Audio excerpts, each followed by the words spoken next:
I love, I think I'm still in middle school, Madam President, and so I love teenagers. They're our future, folks. Let's not make them angry at our politicians and put more laws and bills on them. If you try a learning curve on our brightest and best young Americans who will take care of Tom and me and Kent when we're on our deathbeds, do I want to restrict those people now and presume that they don't know how to drive? Are we risk takers in America? God, I hope we are. I hope we're still a land of the free, a land of the brave, and we're a government for everybody, not just for a few. And one person come up to me in the church and said, "What are you going to do, Senator Wallman? Have a socialistic society? Do we want to go back there completely socialistic where laws and guidelines for everything? Then let's have health insurance for everybody." We all get tired of filibusters, me included. I'm proud to be an American. I'm proud to know lots of teenagers, and they are my friends. But by and large, God loves them. I love them. I'm basically an old teenager, and if I look, too, at this same chart that Senator Chambers looks at, and truly, if we want to ban cell phones, then I guess it should be for everybody. And why do we pick on teenagers? And I had people, even policemen, tell me, this is another law they have to enforce. The seatbelt law, helmet law, telephone law. You're putting burden on there, and I appreciate Senator Copeland's comment about who are they going to stop. I think Senator Chambers realized there was a person stopped in my district who supposedly was across the center line, and the police stopped this lady, and she happened to be an Air Force officer's wife because she was of a different color. So are we giving the police more chance to harass youngsters? Goodness sakes, we've all had most of us have had teenagers at one time. I was a teenager. I never had a cell phone, but distractions are everywhere. We're going to make mistakes driving when we're senior citizens, too. And I have a tremendous time, and a lot of my constituents says, "What the heck are you in here for making more bills? We got too many already." And some of these are police officers. We're dealing with meth labs. We're dealing with drug abuse. We're dealing with alcohol problems. Far more worse than these cell phones are. And as far as accidents, I've talked to some people, eating in your car probably causes just as many accidents as talking on your cell phone. So, we're going to close down all fast food restaurants? Where are we going next? Don't smoke here, don't smoke there, don't eat in my car? You know, for goodness sakes, folks, let's not put more burden on our police officers. They got a lot of heavy-duty stuff. And I don't think cell phones is high on my priority, and it's not high on the teenagers in my district, that's for certain. And God loves them. I think I'm still in middle school, Madam President. And so I love teenagers. And restrictions, I don't want to see any teenagers get killed. A person got killed by my place, supposedly talking on a cell phone, and it was not a teenager. It was a senior citizen. So let's not put this, and that happens to be in this big blue percentage. Do I talk on my cell phone on the highway? I'm sorry, I do. Does Senator Rogert talk on his cell phone on the highway? He's gone. And I don't know about Senator Chambers, but most of us adults, we're blabbing away on our cell phone. We're either doing business or calling somebody. So let's not pick on teenagers here. If our parents, if we think that's a problem with our teenage son or daughter, tell them. Education. Senator Harms is involved in education. I think education is the answer to almost everything. Parent involvement with your teen. Goodness sakes, they're our future, folks. Let's not make them angry at our politicians and put more laws and bills on them. And so I'm sorry, I can't support this 415, Senator Harms. I vote in opposition. Thank you, Madam President. Thank you, Senator.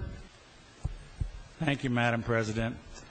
I went to a presentation yesterday morning at Beatrice where they had Character Counts Awards.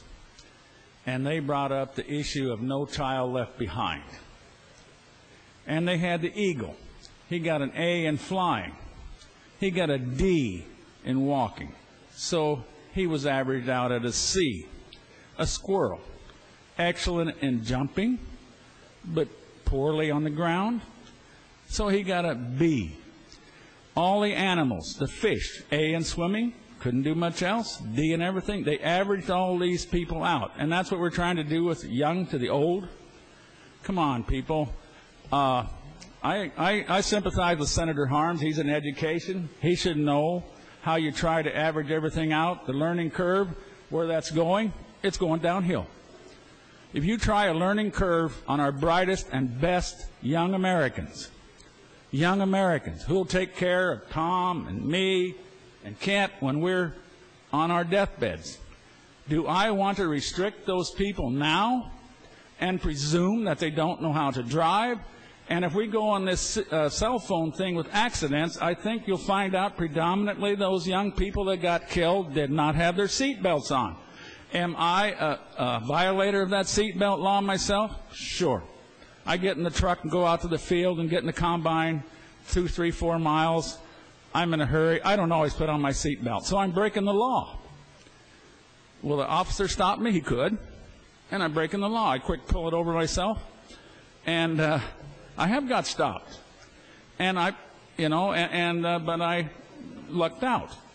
So why do we want to put more and more and more and more and more laws that affect our young people when we as parents, as school districts, as schools, community colleges, teach the young kids how to use cell phones, and lots of them can use it a lot better than I can. And I'll be the first to admit phones can distract.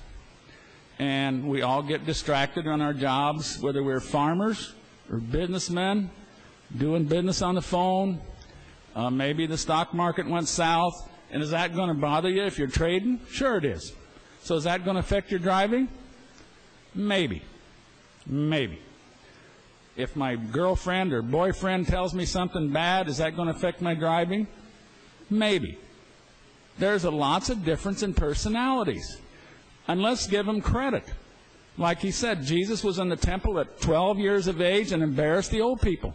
And lots of these 13, 14-year-old children could embarrass us, let me tell you. They know more about life than some of us will ever know. They've seen tragedy. They've seen brothers and sisters die. Nobody wants to see a child die. It's happened in my family. Is that my fault? Their fault? No. We take an inherent risk in society when we get behind the wheel of a car. If we give our son or daughter or granddaughter a car, that's an inherent risk. Are we risk takers in America? God, I hope we are.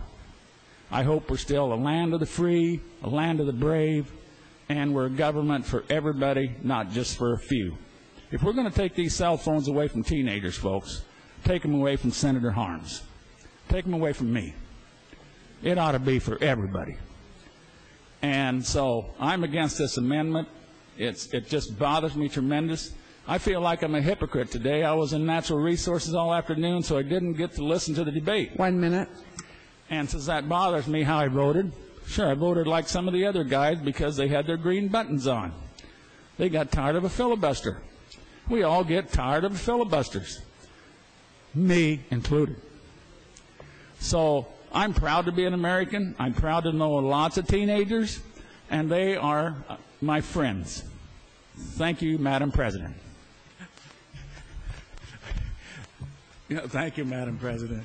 I am enjoying this dialogue, and I hope people listen. And I know sometimes us older people, the older generation, has our mind made up before we read the bill in our rooms or something, and we have our mind made up. So it's hard to change people's minds.